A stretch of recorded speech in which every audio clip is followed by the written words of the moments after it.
Good evening, Chicago. I'm Andy Zopp, along with guest co-host Hugo Balta, and this is a special live edition of Chicago Newsroom 2.0. Sufyan, Sohel, and Swathi Staley join Andy at the Roundtable to discuss the recent attacks against freedom of speech and the conflation of cancel culture and government retribution and overreach. The Civic Federation President, Joe Ferguson, joins Hugo to discuss the 2026 city budget and the recently released report from the mayor's hand-picked Chicago Financial Future Task Force. And State Senator Mike Simmons presents the case for why voters should send him to D.C. to represent Illinois' 9th Congressional District. But first, U.S. Representative Robin Kelly joins Hugo for an extended conversation about the ongoing friction in D.C. and her bid to succeed Senator Dick Durbin. We've curated an incredible hour of hyper-local news and information that directly impacts the lives of Chicagoans. And it all begins right now.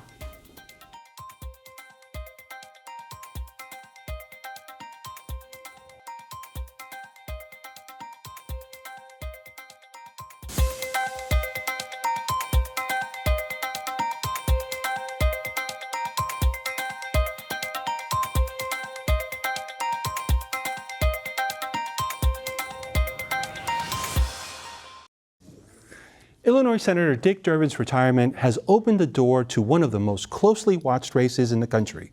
Among those vying to succeed him is Congresswoman Robin Kelly, a seasoned lawmaker who has represented Illinois' 2nd Congressional District since 2013. Kelly has built her platform around tackling gun violence, expanding health care access, and creating economic opportunity in communities that have too often been left behind. She's leaning on her years of legislative experience in Springfield and Washington, arguing that she's ready to hit the ground running in the Senate. Tonight, Congresswoman Kelly joins us to talk about her Senate campaign, the issues driving her run, and why she believes she's the right choice to represent Illinois in Washington at such a pivotal moment. Representative Kelly, thank you so much for joining us. Thanks for having me. We're in the middle of a government shutdown that threatens to pay for federal workers and critical services. At the same time, President Trump has spoken about deploying more troops in Chicago as a training ground for what he called the enemy within. How do you see these two crises intersecting, and in terms of the federal responsibility, both in keeping the government functioning and in protecting rather than militarizing communities like Chicago?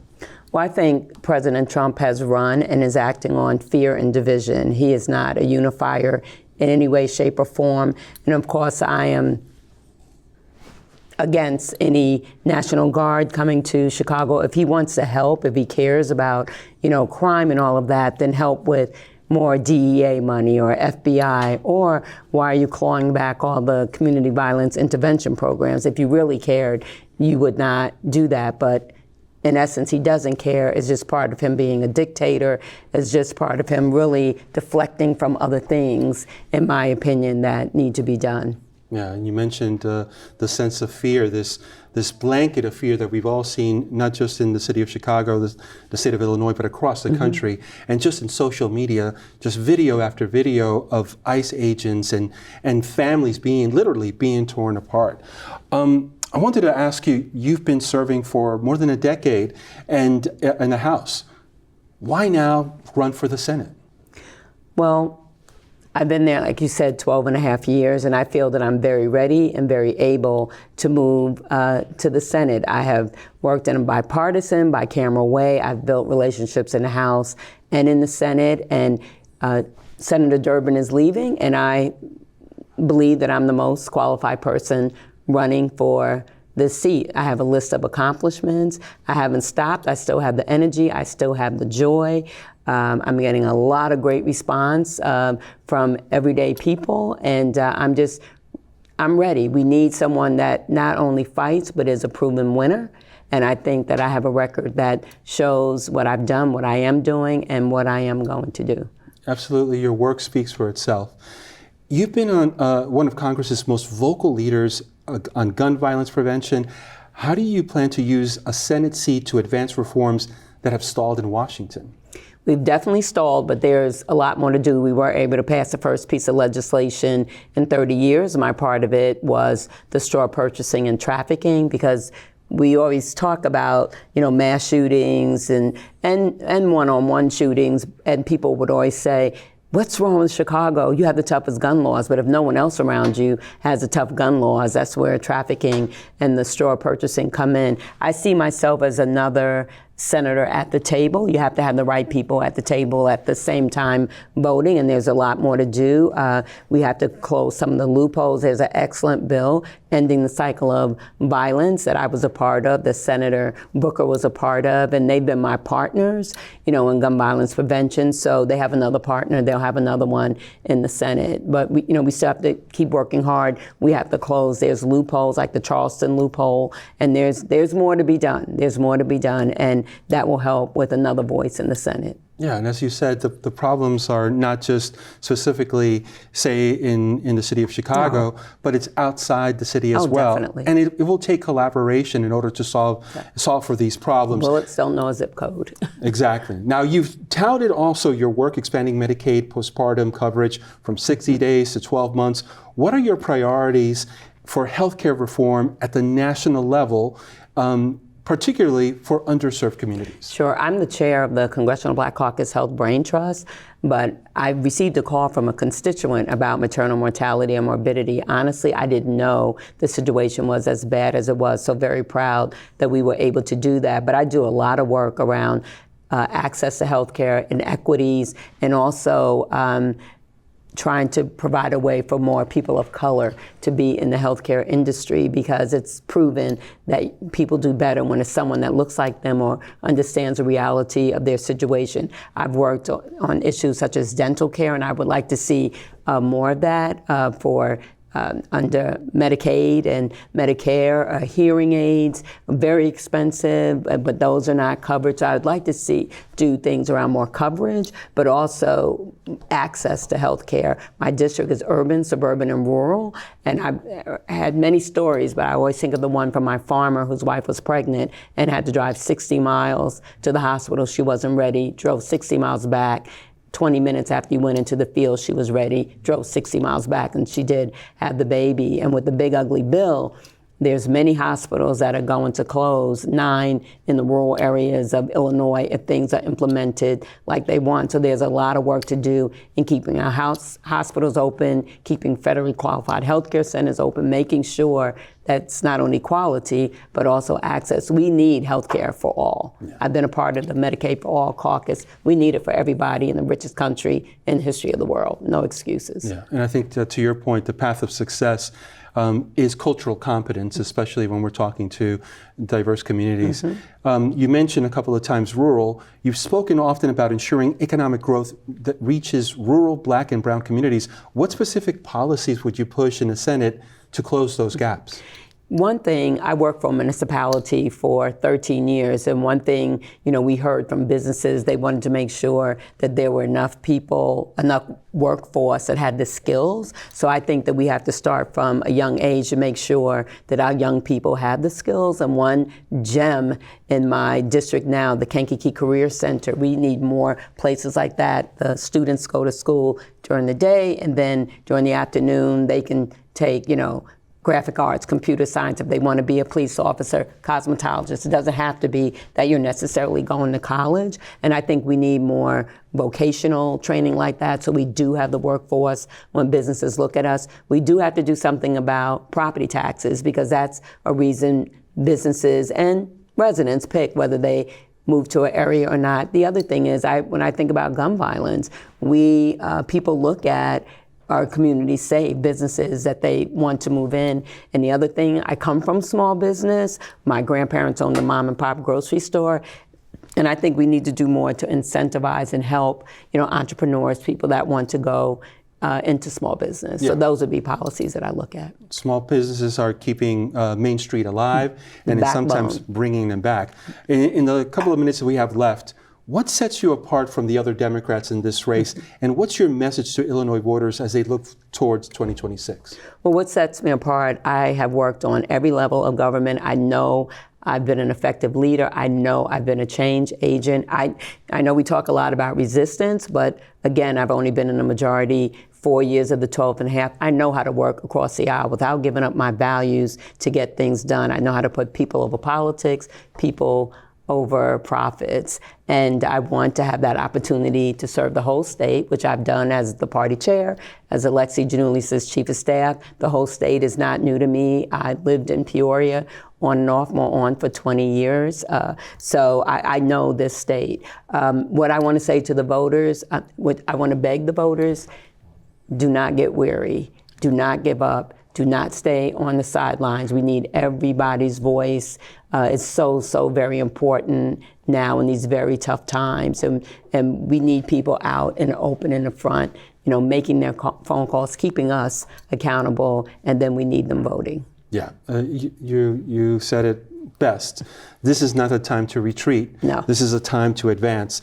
Before I let you go, I do have one more question. Mm-hmm. You have warned about federal cuts to programs like Medicare and Medicaid and food assistance. How do you plan to protect these programs in an increasingly divided Congress? Well, one thing I want to start with is educating and informing the electorate, because we need their voices. We are fighting with one arm tied behind our back. I always say I'll fight till this arm falls off, and then I'll start kicking, but I need people kicking with me. I need, again, people making phone calls, and we need as many allies as possible. But in Congress, I'm speaking up, I'm showing up, sending letters, making phone calls, getting people to fight alongside with me, and I will continue to do all of those things. We don't have the numbers, but that doesn't mean we have to keep our mouth shut and not keep bringing these issues up. I was just at a rally in D.C. The other day, and I will continue being a voice and showing up, encouraging others, and importantly, informing the public. As you said, this is very important. It's a collaborative effort. It takes all of us, to stand up and speak up. We've talked a lot about the body of your work, dedicated public servant, lots of experience. But there are voices that say it's time for new faces, new voices. What do you say to those folks? The United States is made up of all kind of people, so I think all kind of people should be in representative government. But the things I do, they don't just come from the brain of Robin Kelly. I have a youth cabinet. I go to every college I can go to that I'm invited to. I have barn hall meetings with my farmers, town hall meetings. I go to the people and get their idea. I'm truly a representative of what people want to see. So that's what keeps me fresh. It keeps me on target. I feel I'm not I haven't been there forever, and when I feel like I can't do the work anymore, I don't have the energy, then I will step back. But I know I have the energy. I know I listen. I know I'm approachable. I know people see themselves in me, and I know I have what it takes to do the job. That's the sign of a good leader, someone that draws from their own personal and professional experience, but also from those around them. Representative Kelly, thank you so much for your time. Thank you so much. And when we come back, a conversation on the other side of this break. State Senator Mike Simmons joins us to present the case for sending him to D.C. to represent Illinois' 9th Congressional District. Stay with us.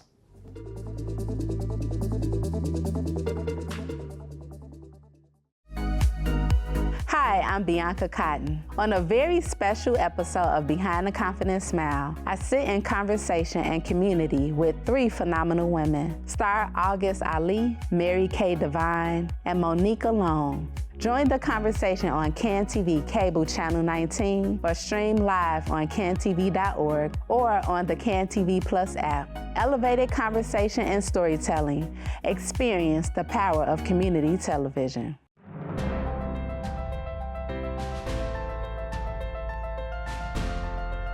When you commit to authentic voices, when you trust powerful stories, recognition follows. 2 Emmy nominations, the first in our history. Stream the Emmy-nominated programs now on cantv.org or on the CAN-TV Plus app. CAN-TV. Experience the power of community television. Hi, I'm Gregory Smith, inviting you to join Darrious, Hilmon, and me for the new CAN TV original program, Petty and Profound. Each week, Darrious and I are going to prove that the pettiest observations can reveal the most profound truths. From celebrity meltdowns and political mayhem to hidden gems of TV and the messiest moments on social media. Hop on the Petty bandwagon Wednesdays on CAN TV Cable Channel 19 or stream on cantv.org or on the CAN TV Plus app. Elevated conversation and storytelling. Experience the power of community television. For more than 40 years, CAN TV has been Chicago's voice, your voice. We've shared your stories, amplified your concerns, and celebrated your triumphs. Now we want to hear from you. What programs matter most? What issues should we cover? How can we better serve your community? Visit cantv.org/feedback today. CAN TV.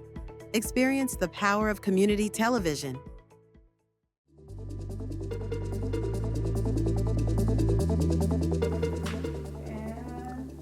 Illinois State Senator Mike Simmons made history as the first openly gay member of the state Senate and the first Ethiopian American to serve in the Illinois General Assembly. Now he's aiming to make history again, this time by running for Congress in Illinois' 9th District.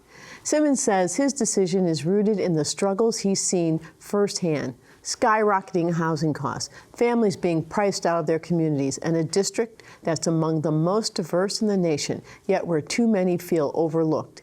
He argues his own life story, the son of a single black mother and an Ethiopian immigrant father raised on Chicago's North Side, anchors his fight for equity, affordability, and dignity for all. Tonight, Senator Mike Simmons joins us to talk about why he's stepping into this crowded race, what issues he plans to champion, and how his candidacy could reshape the conversation about representation and leadership in Washington. Senator Simmons, welcome back to the newsroom. It's great to see you, as always. So first, let's talk a little bit about a couple issues of the day that you might have to deal with if you when you get to Congress. We're in a shutdown. People couldn't agree. The Democrats were pushing hard for get the Congress to deal with the Medicaid and Affordable Care Act extension, and the Republicans were saying, well, let's just sign a clean bill and deal with this later. So, what say you? Is that what was most important? Pushing for dealing with these critical issues that will affect hundreds of millions of Americans, or keeping the government open?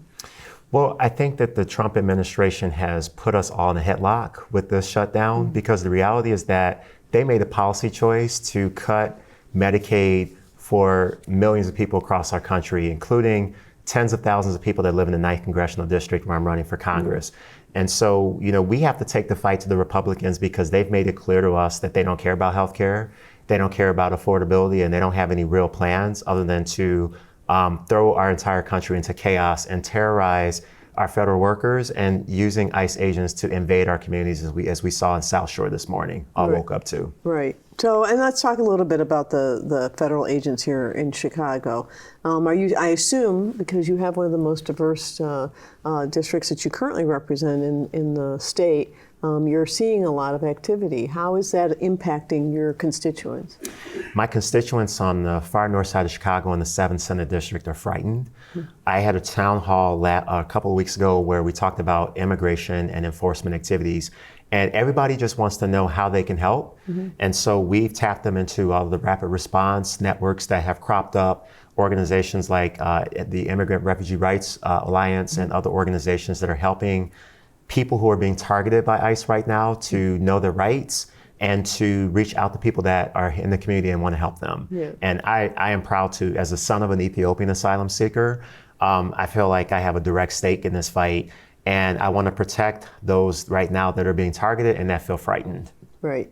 It feels like, though, that kind of everybody of color, if you're of color and you, God forbid, you speak with an accent, you're a potential target. Doesn't feel like they're operating within any ground rules. I mean, we literally saw photos of a black person being choked by an ICE agent on the west side of Chicago. And when I saw that image, it really, images are powerful. It reminds me of what we went through during the civil rights movement. and what Black Americans have experienced at every turn in the United States and its long history. And so I, as a son of an Ethiopian asylum seeker and a Black American, feel a sense of poignancy about what's happening, because when it happens to one group of populations, it spreads. Right. And so we have to put an end to this. Yeah, I think that's such an important point that you just made, that, I think some people just stand back and go like, well, I'm not an immigrant, it's not going to happen to me or my kids. You're like, well, that could, just that's today. If there's no rights for them, there will be no rights for you, right? Mm-hmm. Important thing. So let's talk a little, you touched on your life story. You've said that as part of your campaign that your story is anchoring your why, if you will. So tell us a little bit about that. Yeah. So I'm running for Congress in the 9th District as a proud product of the 9th District. I was born and raised in scattered site public housing, which was created in the early 1980s as a result of the landmark Supreme Court decision in 1976 that desegregated public housing in Chicago. So I'm part of that first wave of families that got to integrate communities across the north side of Chicago. And I'm proud to be running for Congress to fight for those that don't come from wealth and privilege, to fight for those that are being targeted by the Trump administration right now. Our diverse, multi-ethnic communities across the far north side of Chicago and north and northwest suburbs are exactly the kind of communities that the Trump administration is targeting right now with immigration raids, gutting the right to collectively bargain for our union workers, gutting diversity, equity, and inclusion initiatives. Our community stands the most to lose right now, and so I'm running for Congress to aggressively fight for the rights of my communities. And let's in the environment that is in Congress right now. How do you think what are you going to bring to the table that can help you be effective to cross lines and reach across to the extent there is people want to reach across the aisle, and I think there are some that do. Yeah. I've heard that. What are you going to help? How are you going to help do that? Well, I'm proud that in the Illinois Senate, I've been able to pass 50 bills into law in 4.5 years. So we've been working. Oh, that's impressive. Yeah, Woo. we've been putting in the work. And in that time, I've been proud that I've been able to work across the aisle with Republicans on transportation bills. I've been able to work with Republicans on bills that benefit seniors. And so I know that there are a bevy of issues where we can still work productively and bipartisanly. What I cannot do as an LGBTQ person and as a Black person and as a child of an asylum seeker sit across the table from a hateful Republican or a complacent Democrat who is out of touch with my community and doesn't think that I'm a human being. And so as long as the values are aligned and there's basic respect and dignity, I'll be able to work with anybody. But I think a big part of the argument in my candidacy is that I'm going to be a strong voice of moral clarity on these questions that are raised when the Trump administration unleashes the type of policy violence on us. And literally every day, every morning, we see another example of Department of Education being gutted, cultural initiatives that are being promulgated by the Trump administration that erase Black history from the Smithsonian, and I could go on and on. I mean, these are the fights that are anchored in my story as a Black man, as a son of an asylum seeker from Ethiopia, as a proud and open LGBTQ state senator. This is my whole existence. And how have you gone about pulling in people in your district, and will you go and pulling people into your campaign who don't have some of the same experiences or the same background that you have? Yeah. So, one of the things that's been really exciting is that we've really mobilized the Ethiopian and Eritrean community. I would be the first Ethiopian American ever elected to Congress. Wow. So we're trying to make that history. I'd be the first openly gay person to represent any of Chicago in Congress. I think it's time for that level of representation. And so we found that the Ethiopian community and the immigrants communities have really mobilized around my candidacy. The LGBTQ community is really excited to have somebody that is an outspoken voice for our community, but also can represent all of our communities. So we have a couple more minutes, so let me just ask you, first of all, some critics say we have enough progressives. We need some more moderates. What do you say to them? I would say that I think that a lot of those labels are becoming less useful for the national debates. When it comes to, just the whole discussion around economic parity, we haven't raised the minimum wage since 2009. And so at Republican and Democratic districts, there are still going to be people who are struggling to make ends meet, who can't pay rent on the minimum wage that currently is law.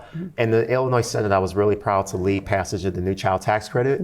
And, I scolded the Republicans for not voting on that because I told them, I said, this question around economic scarcity affects all of our constituents. Right. And so, when I get to Congress, I'm going to be fighting for child tax credit and other policies that put more money in the pockets of all people, regardless of who represents them in Congress.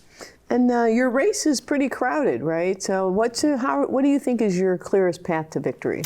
I think the clearest path for victory is for me to run an authentic campaign. I am running as someone who has deep roots here, somebody who has their feet on the ground and is in the community, somebody who has experience, who has passed a lot of bills in a short period of time. So I've got the receipts, I have the life story, and all of that is relevant right now in the context of Donald Trump is trying to literally erase people like me from history. And I represent everything that Donald Trump is trying to erase right now. And so I think I am the candidate right now that will differentiate himself in this crowded field and who will be a strong voice for the 9th District. Right. Wow. Well, that's pretty darn impressive. So, and exciting. So, and you've run before, but now you're running in a much bigger district. How's that going? I actually really enjoy running in the big district because in the 9th District, about a third or so of the people are in my current Senate district. And then there's all these newer areas out into the suburbs that I've enjoyed campaigning in them because a lot of the issues they're concerned about mirror the same things that my current constituents are concerned around: affordability, healthcare, international relations and peace. Are things that people in Crystal Lake and McHenry County on the western end of my district and the purple parts of my district are concerned about in the same way they are in Rogers Park and Evanston. Well, I am thrilled that you're having fun still. And clearly working on issues that matter to all of us. So thank you so much. Thank you for coming back. Thanks, Andy. Good luck with the race. Thank you. I look forward to hearing more. Thank you. On the other side of the break, Sufyan, Sohel, and Swathi Staley join me to talk about the recent attacks on freedom of speech on the national stage and right here in our own backyard. Stay with us.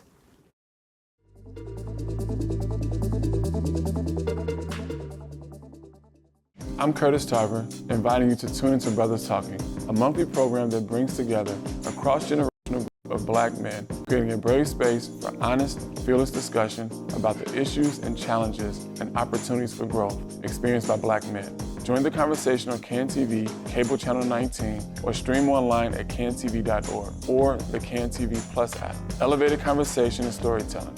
Experience the power of community television. CAN-TV is the lens through which Chicago's stories are told, harnessing the unifying power of community television.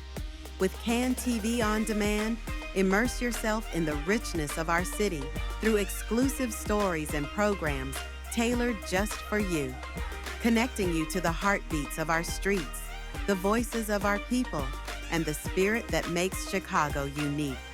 Discover the strength of your community on CAN-TV On Demand.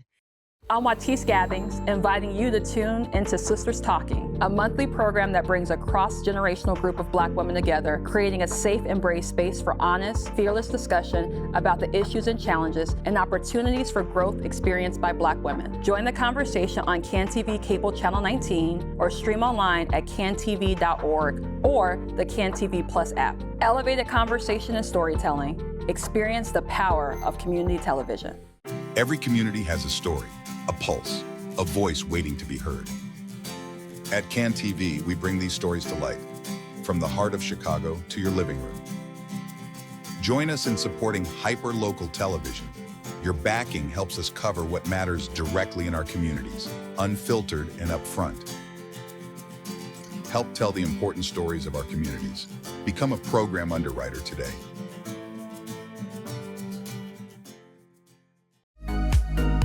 Hi, I'm Bianca Cotton. On a very special episode of Behind the Confident Smile, I sit in conversation and community with three phenomenal women: Star August Ali, Mary Kay Devine, and Monica Long. Join the conversation on CAN-TV cable channel 19 or stream live on cantv.org or on the CAN-TV Plus app. Elevated conversation and storytelling. Experience the power of community television.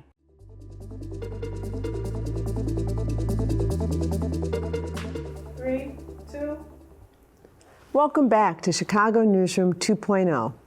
Freedom of speech is one of the most hotly debated rights in America, but lately the conversation has grown more complicated.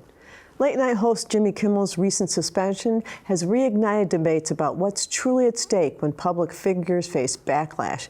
Is this cancel culture a justified consequence of barbed or printed public speech? Or is it something more dangerous when government power crosses into punishing individuals for the words they speak?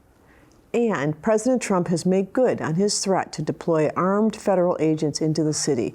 The decision has sparked outrage from city and state leaders and constitutional scholars, while leaving Chicagoans to wonder what this unprecedented step will mean for their neighborhoods, their rights, and their safety.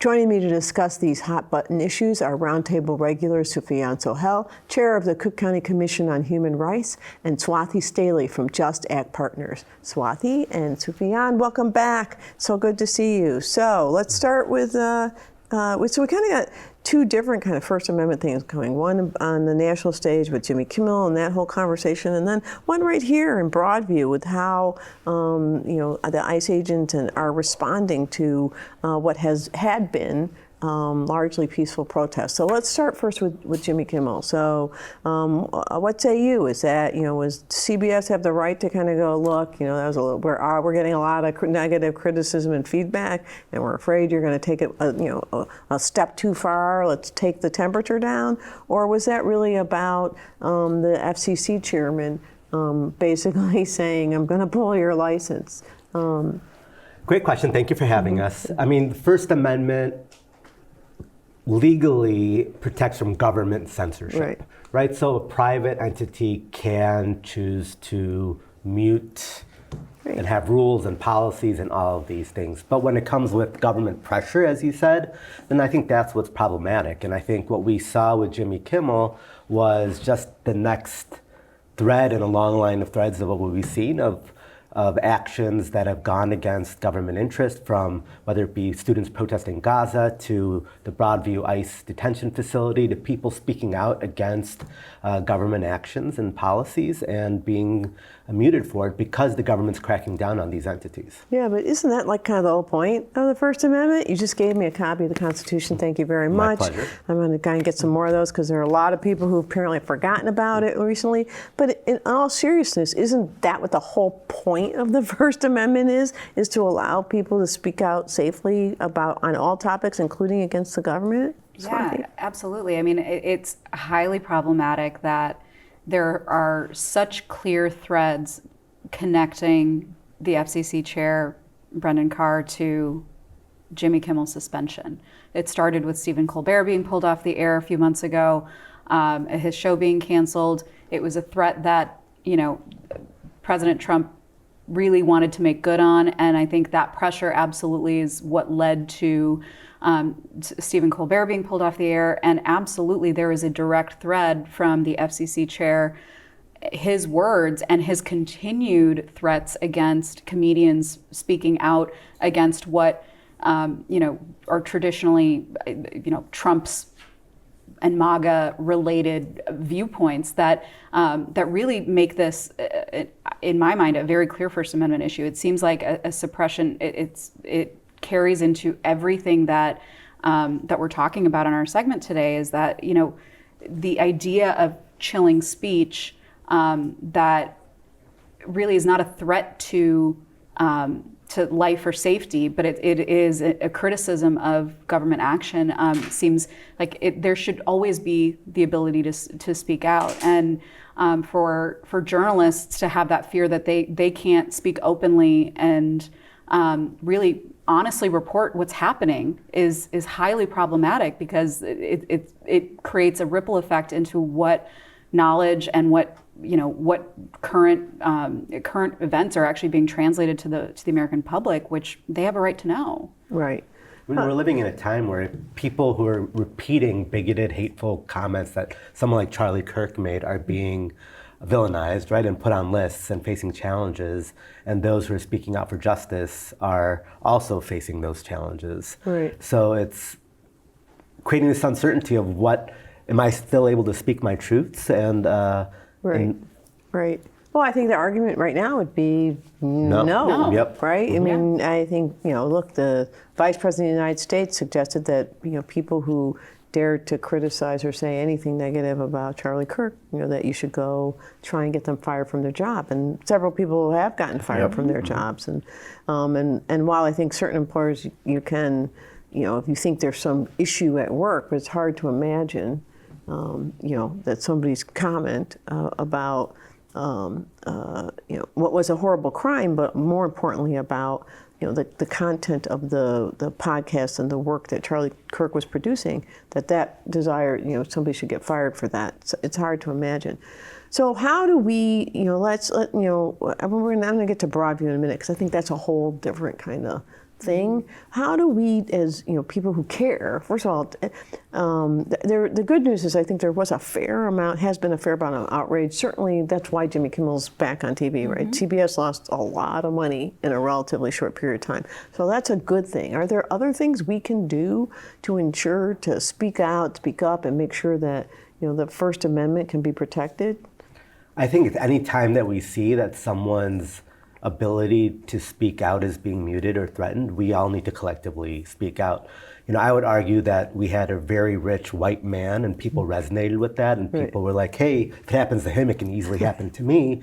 But when you have students protesting for Gaza, or you have people protesting against immigration injustice, not a lot of people see themselves in those situations, and they're not as willing to step up and show up for those people who are facing consequences for that. So I think it's imperative that we all say that, hey, everyone's right to protest, everyone's right to speech should be protected, and it's our collective responsibility to allow that and make space for that.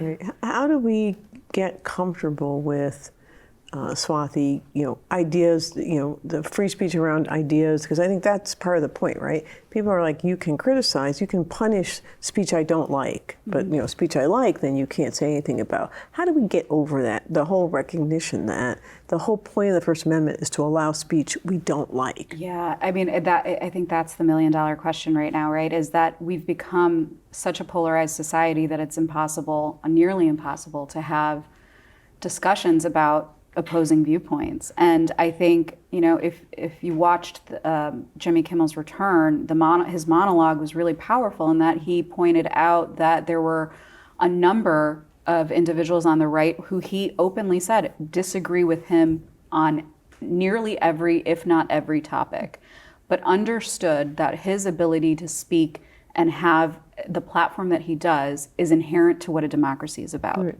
And so I think that what it takes is for people, as Sufyan said, to continue to speak out when we see oppression of our fundamental rights happening in real time. And I think that is what happened with, the boycott against Disney, the billions, I believe, dollars that they lost as a result of the suppression of Jimmy Kimmel's voice.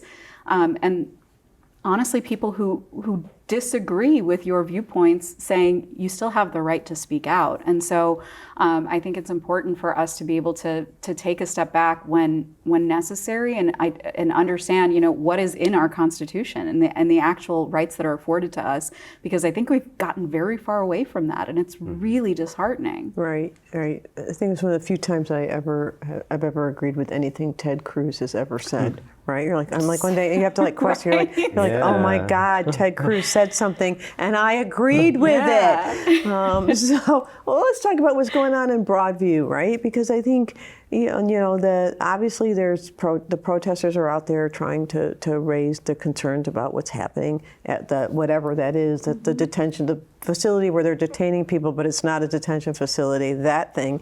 But they're using, increasingly aggressive tactics on these protesters. Is there a point where we get to, or Broadview gets to say something, or that we get to say, whoa, you crossed a line, and how do we, is that people suing? I mean, it just seems like there are those little baton things, and it's amazing to me that nobody's gotten seriously hurt. It's very concerning. I mean, it is in a very residential part of Broadview. There are families who are taking their kids to school. There are people walking their dogs.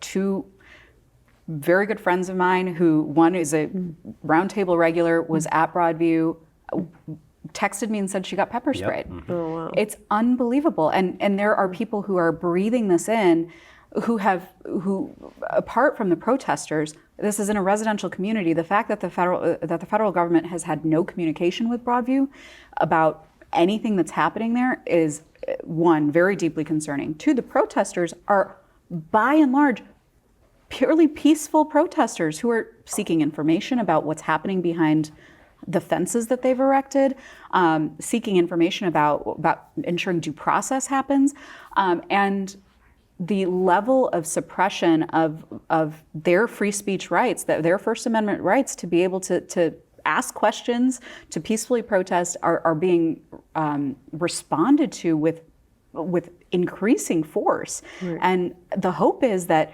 there is something that Broadview can do, but this is so out of any normal sequence of events or processes. It seems like there's so much unlawful activity happening from people under the guise of federal authority that I'm not sure what the next step is for Broadview, because it's so inconsistent. I'm surprised that they haven't filed a federal lawsuit, to say. I think it's in the works, right? Because they're endangering their community there, and they are federal officers.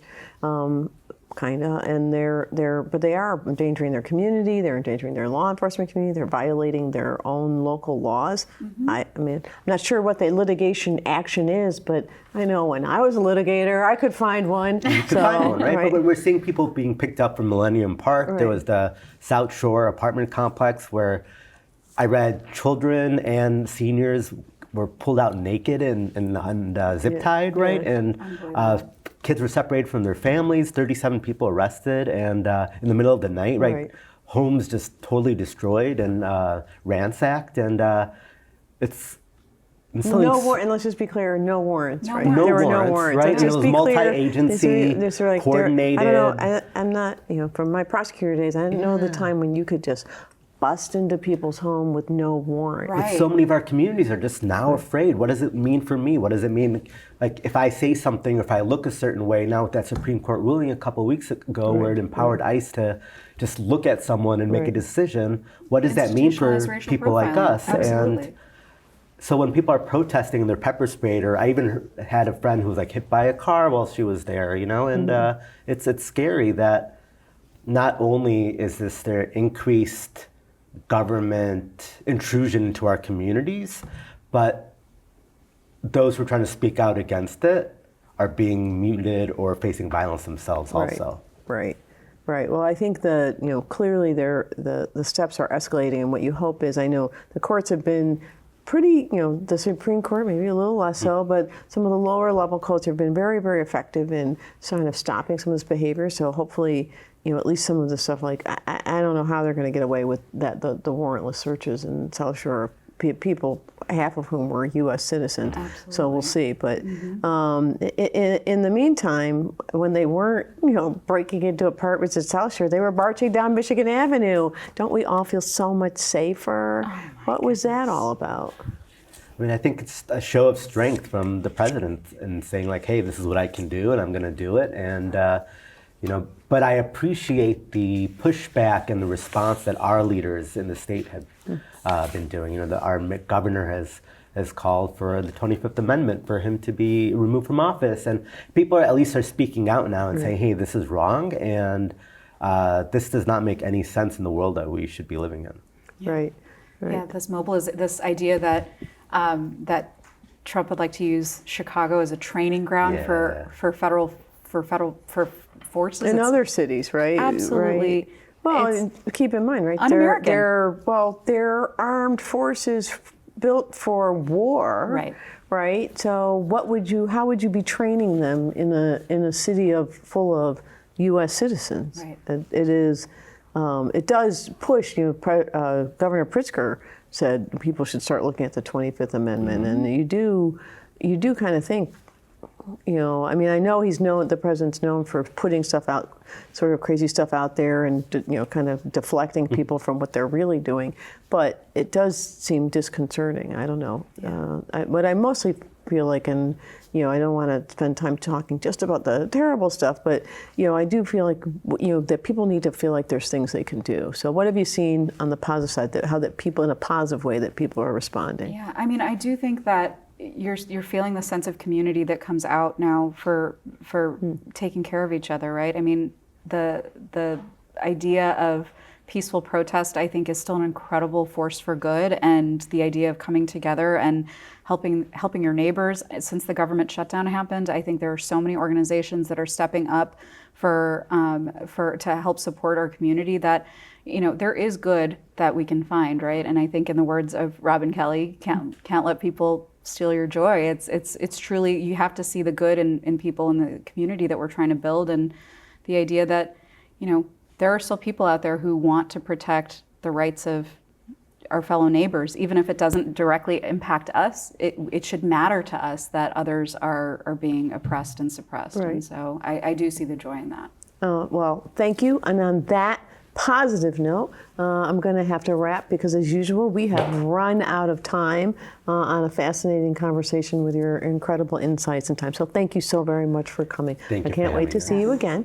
On the other side of a short break, the Civic Federation's Joe Ferguson joins Hugo to discuss the ongoing drama surrounding the development of the city's 2026 budget. Stay with us.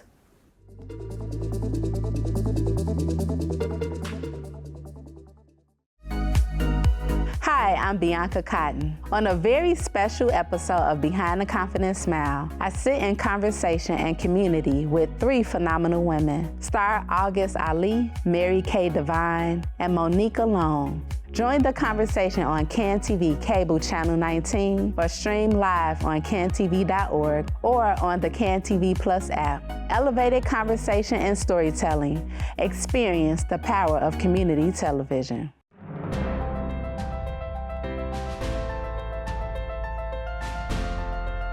When you commit to authentic voices, when you trust powerful stories, recognition follows.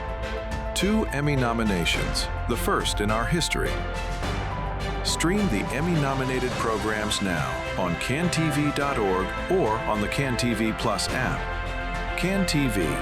Experience the power of community television.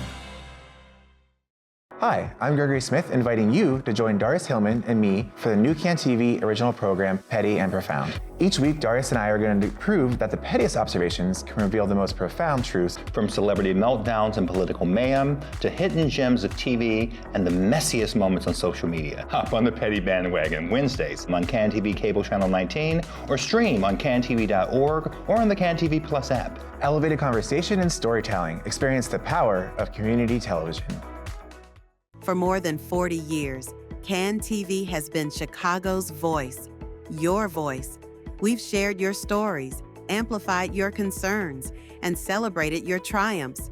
Now we want to hear from you. What programs matter most? What issues should we cover? How can we better serve your community? Visit cantv.org/feedback today. CAN TV. Experience the power of community television.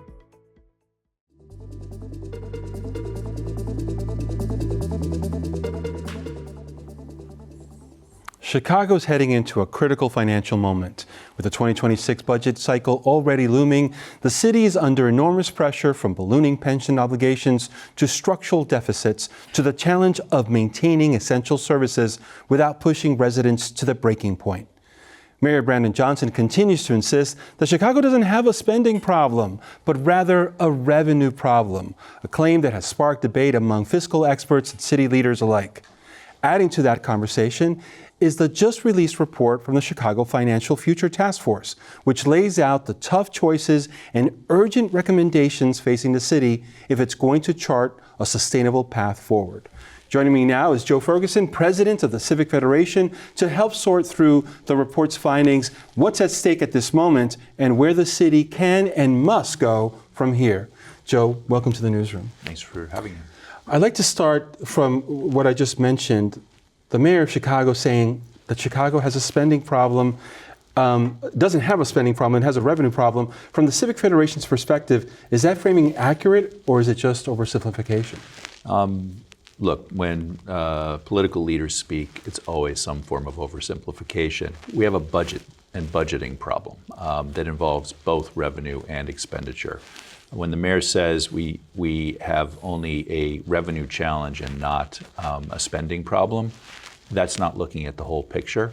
We didn't get into this situation simply from that sort of myopic kind of vision of this. You have to have a both and. These things need to come together. They come together in a balanced way. We call that responsible budgeting. We have to have the full conversation. Yeah, no, I think it's important to see the picture from the figurative balcony view as well as from the dance floor, to your point. Now, if the mayor's right, what new revenue sources are actually viable for Chicago, and how quickly could they realistically be brought online? So that's one of the things that people immediately go to. We're all kind of preconditioned to say, okay, what are the additional revenue sources? And in some fashion, what the mayor is reflecting by his statement is the way that we always discuss this. Where's the revenue going to come from? The answer to that question is sort of twofold. We don't go to the revenue side until we've attended to the expenditure side. And we have to do that for a number of reasons. One is to show to the people from whom we get the revenue that we're actually managing and using their money most effectively, the money that we already have. On the revenue side, there are some things that can be done, but the big things actually require the state. The state that itself is facing fiscal challenges, most immediately in the veto session. It's got to attend to the regional public transit fiscal cliff. The governor recently directed all departments to come up with a plan to reduce spending and operations by 4%. That's partly because of the expectation of lower revenues because of economic pressures, but also because of the effect of the federal government and what is almost inevitably a near-term drawback in Medicaid money over the next couple of years that has a flow-down effect not only to individuals, but to the infrastructure, safety net hospitals, and so on and so forth, to SNAP benefits. And to other things that we talk less about right now because they're not such immediate needs, but the education money that has to come in, the research money to our research institutions that actually are really important for our standing to grow the economy ultimately, the state has to deal with that. And so one, the money's not there. Two, that means we need to do some generational resets of our taxing system at the state level in order for the city to actually be in a better position to draw on money from the state. That's a year to 2 and even 3-year process, not available for fiscal 2026. Yeah, a very complicated, complex process that, to your point, also needs to be very transparent with Absolutely. the public. Now, the Financial Future Task Force lays out some stark options. Which of those recommendations stand out to you as most urgent, and which ones do you believe are politically realistic? Look, in a time of crisis, you have to lean into you have to use the crisis to expand what the political scientists call the Overton window, what's realistically possible. And the task force, incredible task for in 3 months' time to come up with ideas that might serve fiscal 2026. But there are some fundamental things that have always been there to do that they pull forward. Combination of vacancies, which sit in the thousands on the city books. And one of the things that the vacancies on the books usually does is it constitutes this budgeting reserve for things like judgments and settlements, which we blow through every single year. We need to budget accurately on the basis of reasonable expectations. But vacancies, overtime, always go over budget. We have to attend to that. And then the question of furloughs. Not cuts. The mayor has used the term efficiencies. Efficiencies are something of a euphemism as the mayor uses that term. It means savings and reductions that don't involve a cutting of headcount in the city. It's a unionized workforce. The mayor comes from labor. The mayor's in a position actually to convene labor in ways that no mayor has ever been in a position to do. But that's a big number right there. You mentioned revenue before, right? The things that have been on the table before, but we actually have to talk about, and they're the ones that have the greatest political kind of pucker effect to them. Garbage collection fees, we're 10 years into a system where there's actually a monthly fee, and we've never recalibrated it, one, for the actual cost, and two, for where we are relative to other cities that do it this way. That's significant. The question of the grocery tax. You know, people on the conservative side of the ledger says that would be the city taxing anew. That simply was a situation in which the tax that was imposed at the state level was handed to the municipalities to continue. So that's simply a continuation. And unfortunately, we missed the deadline for that. But it's still talking tens of millions of dollars.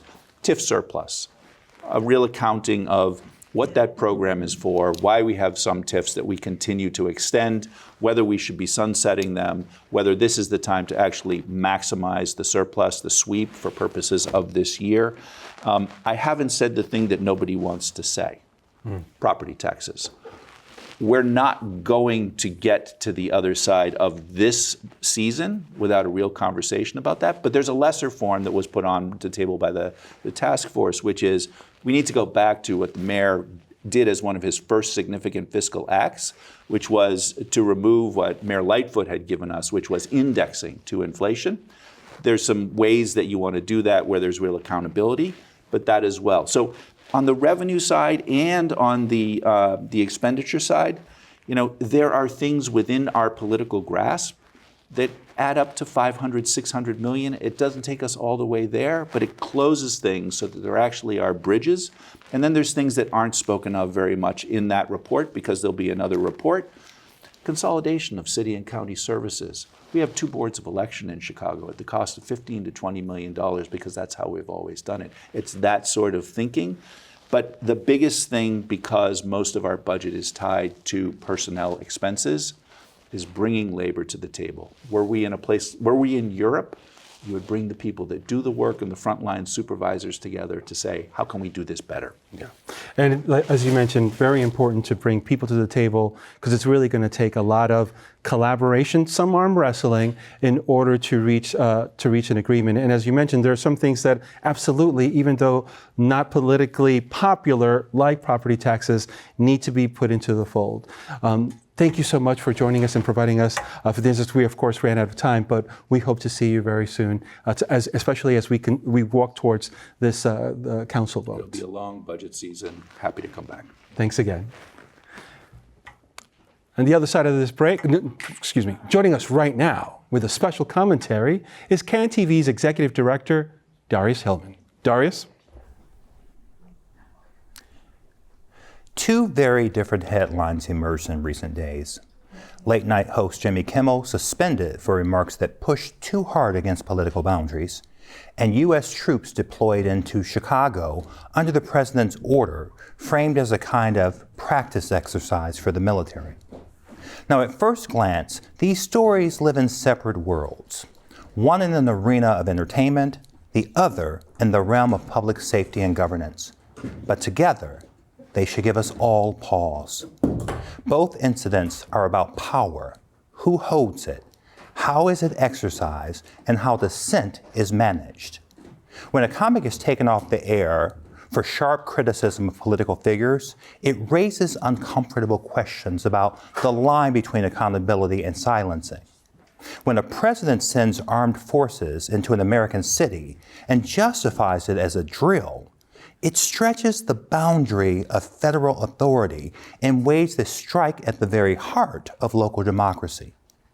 These events are connected by a troubling thread: the narrowing of the space for free expression and self-governance.